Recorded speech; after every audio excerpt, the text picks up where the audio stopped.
Life isn't like one big linear line upwards. It really isn't. There's going to be bumps along the way. There's going to be lots of ups and downs. And it's the speed with which you can actually deal with those bumps and those downs, basically, for me, determines how successful you're going to be in life.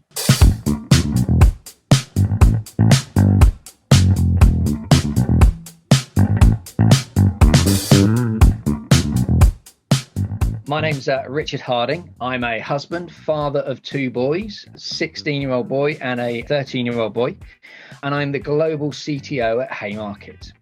What does that really mean?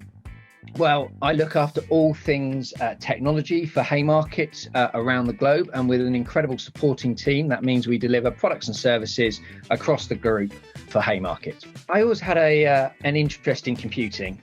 I think to start with, because I thought that would mean that I'd have to do less handwriting. I had this real aversion to handwriting when I was younger, apparently. So apparently I thought computing would be a good idea. And so I did that at GCSE. But I remember meeting a careers advisor who basically said to me, what do you want to do? And I was there going, well, I want to do something a bit more creative. I don't see myself sitting in an office when I'm older. I'd like to do something a bit more with my hands, etc. And I think I'll be a chippy and a carpenter. And he was like, no. And this was, to put this into context, this was probably the late 80s.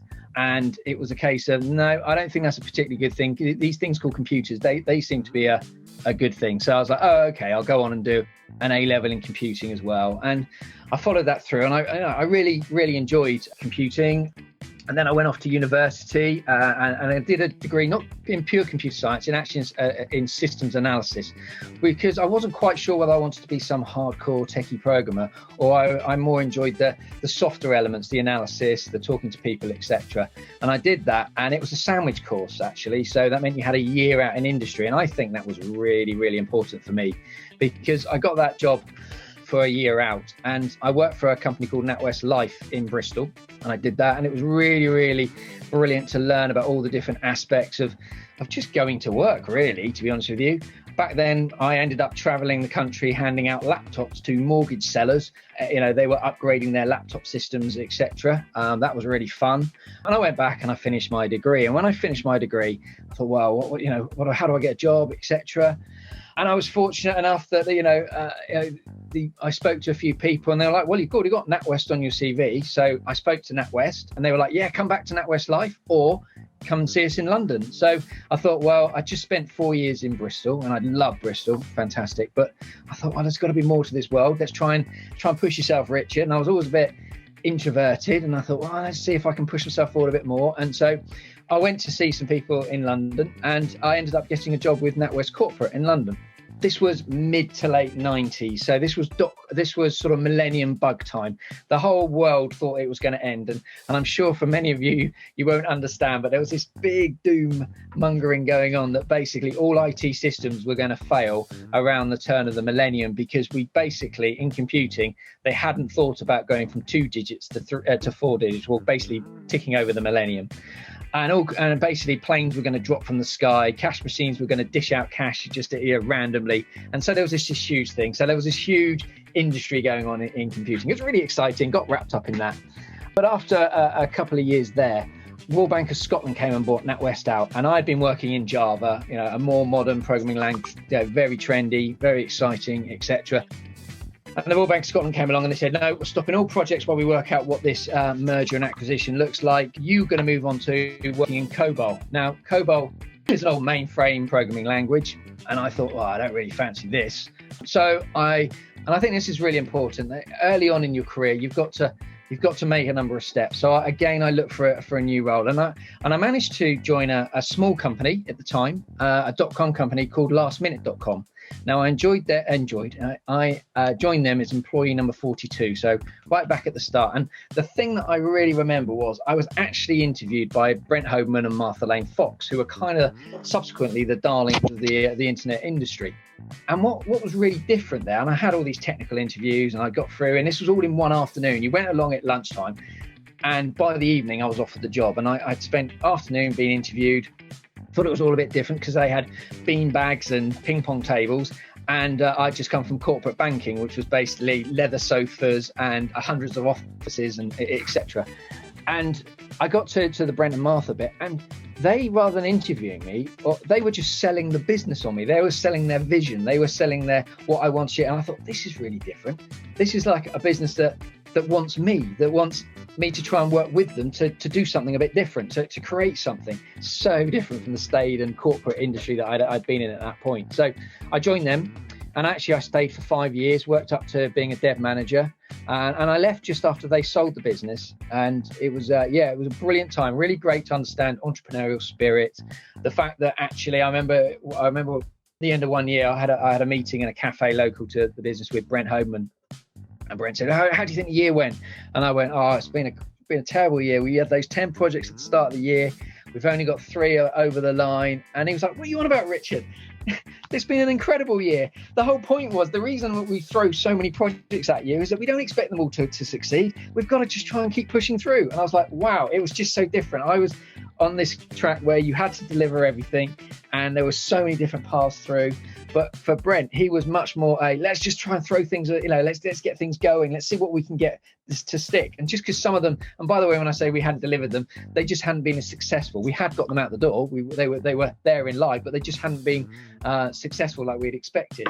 But that apparently was what being entrepreneurial was all about. So that was really interesting. But after he sold the business, I thought, right, time for me to move on. And Agile had come in really big style at this time. And so I thought, well, I really want to get further into this Agile community, into Scrum, all these sort of things. And this was early 2000s now. And I looked around and I found the biggest sort of employer there was a huge consultancy called ThoughtWorks. It still exists today, but they were the number one Agile consultancy in the world at this time. And I looked for where they had their biggest number of consultants in the UK, and it was with AOL. Again, a bit of a dinosaur from the past, but AOL was massive around the turn of the century. And so I went to join AOL here in the UK, and it was an incredible learning experience. So I was dev manager again for them. We were working on the broadband product, so how you connect to the internet, etc. Stayed there for 2 years. Unfortunately, after 2 years, AOL was on a bit of a decline, so especially in the US. Not so much here in the UK, funnily enough, but in the US, it had made some very poor acquisitions around media space. And so they sold the access business, which I was part of, to Carphone Warehouse. Now, I remember meeting the very heads of Carphone Warehouse, again, an incredible entrepreneurial story, how they built it up from a garage and sold it. And I met the CEO, etc. But wow, what a different culture. So I'd gone from a US-based, very, hug you, summer parties, bring your partners, to basically the Carphone Warehouse guys all turned up in Porsche Boxsters, and they would buy it low, sell it high, stack it, and they would just get out the door, ship it. Don't worry about anything. Let's just keep go.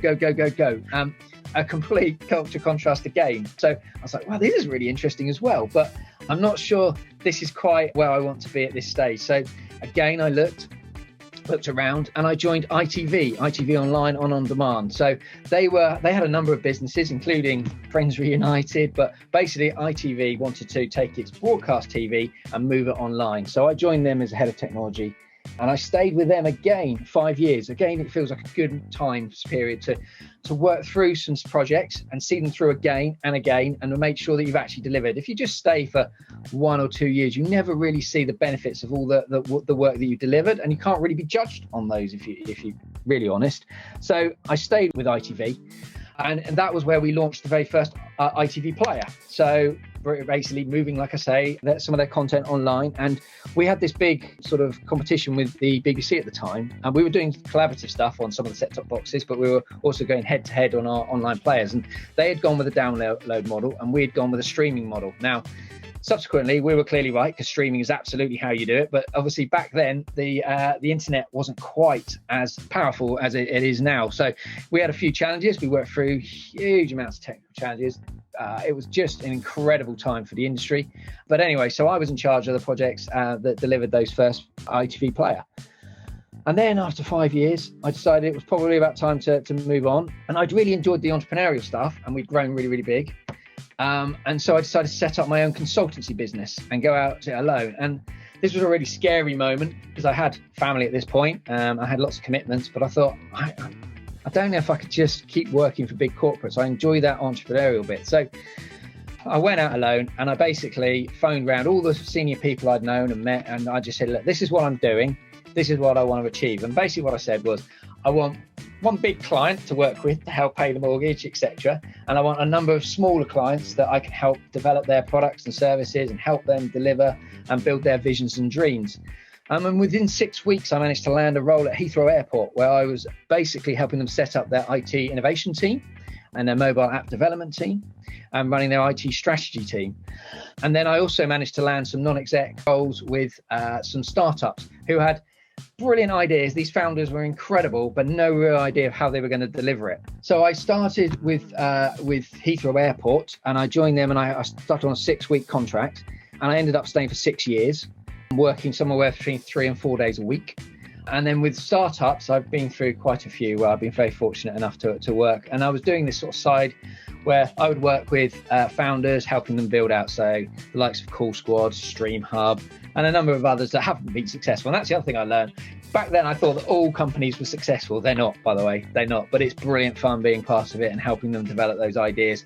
And it's so much of it. It's not down to whether the idea is good. It's about timing, luck. There's so much involved in this, I must admit. And it was, again, brilliant. And the other thing I learned was my job was not to be working with these founders to be just the technical IT guy, was actually to almost be the responsible adult in the room and stop them doing really silly things constantly along the way, both in terms of how they hired and treated their own staff, but how they also dealt with clients and customers. Exactly. So I never realized that I would be the responsible adult in the room at the age of, I don't know, it was early 30s, I think, at the time, but great fun. Anyway, along the way, I ended up doing some side consultancy work with Haymarket Media Group here. And it was coming to about 6 years after or 5 years or so when I'd been at Heathrow. And I built up a really good relationship with Kevin Costello, the CEO here at Haymarket. And he sold me a vision of some really cool stuff they were going to be doing. And I was like, yeah, do you know what? I fancy that. So I came on board as their group CTO, and I've now been here 5 or so, 6 years, and it's changed so much. I started out focusing on automotive here in the UK, but now it's a global role, and we're piecing lots of things together. We've done some fun acquisitions. There's just a huge transformation that's happened, and it still feels almost as fresh today as it was when I joined. So that was a bit of a whirlwind tour of my career to date and some of my sort of thinking. I don't think I was the most switched on child in the room by any stretch of the imagination. I think I always looked out the window and dreamed of being outside playing sport probably, but realised I was pragmatic enough to realise that was probably an unlikely career for me. So I knew I had to do something, and I knew I was, I could switch on enough to get through. But I guess I sort of flew under the radar most of the time and, tried to keep my head down a little bit. But then I as soon as I found computing and technology, and I knew this was going to be the future, I got that sense that everything was going to be reliant on it. And I knew I'd be on to a win if I just stuck in and around this industry. And it's been very, very good to me in terms of technology, because you can work in any sector, anywhere in the world, and pretty much now you can work from any place. You can choose your own shape of role, etc. So it's been brilliant. But back then I thought, right, let's follow the career, let's follow the university path. But again, I did a sandwich course. It wasn't a pure computer science. It wasn't, I've got to go to Oxford, Cambridge. Hell, I was nowhere near that sort of level. So let's be absolutely honest here. What I learned was that, you need to be a little bit more gifted around being able to talk to people than being some pure math geek or, which is brilliant because you need those. But actually, the world also needs people who can interpret and chat. So went off to university, knuckled down, worked hard, did what I had to do to get a good degree. Just followed a sort of a more pragmatic view on and how to live my life, I think, rather than being some purist. So I truly believe you only need 2 things to be successful in life. And I don't just mean in work, but I just mean in life in general, and whatever path you choose. The first is a good work ethic. You just can't hide from the fact that people who succeed, whatever that means in life, because it's not just about money, it's about everything else that goes around it. But people who succeed tend to be really focused on what they're going to do, and they work really hard to achieve that. And that kind of sort of leads into my second point, which is you need to have really good levels of robustness, because life isn't like one big linear line upwards. It really isn't. There's going to be bumps along the way. There's going to be lots of ups and downs. And it's the speed with which you can actually deal with those bumps and those downs, basically, for me, determines how successful you're going to be in life. And I see it all the time. I see people who can't let go of something that's happened, and that holds them back. And it's really important, therefore, to not worry about things. The worst thing you can do is not make a decision. Make a decision, move, look at it. Maybe it is, maybe it's right, maybe it's wrong, move on, etc. And, a saying that really crystallizes this to me, and I genuinely believe this, but hard work beats talent when talent fails to work hard. And I see this so often. I see some really, really, really talented people, but they just don't roll their sleeves up. And I'm not talking about working 20 hours a day. No, that's not it. But staying focused and true to what you want to achieve and putting in those extra muscles. Look around you and think, well, what are others doing? What can I do that just sort of sets myself aside and pushes me slightly further? That's all it is. And it's actually genuinely not as hard as it probably sounds. But staying focused on working hard, it will get you through so many things in life, and including your career. And just stay flexible and open to opportunities. If you've got your head up and looking around for opportunities, you will find them. They will come your way, I promise you.